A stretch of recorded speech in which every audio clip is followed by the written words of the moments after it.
Taxi driver gitulis patay siya pasahero apan sa wa pa kini makabsis iyang kinabuhi nakahimo pa siya pag-lock sa pultahan sa passenger side aron dili makaikyas ug nadakpan ang suspect. Ano ang report?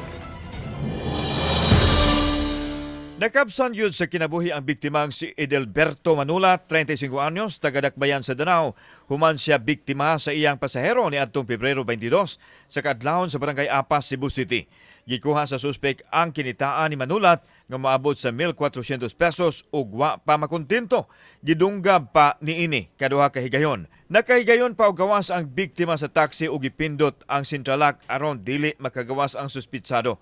Nakapangayo og tabang ang biktima apan nakabsan jud sa kinabuhi. Unang miresponde ang mga barangay tanod sa Apas ug sila na ang miposa sa suspek nga si Albert Torigusa o gitugya na ngadto sa Mabulo Police Station.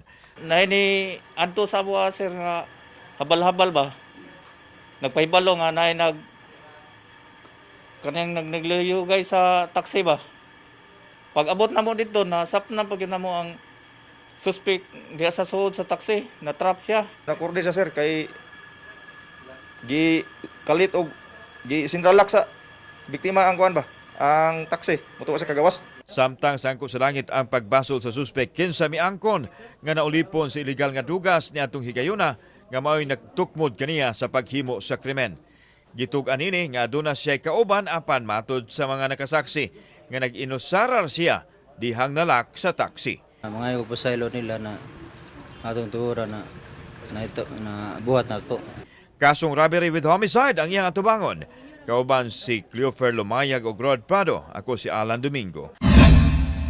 Balitang Bisdak.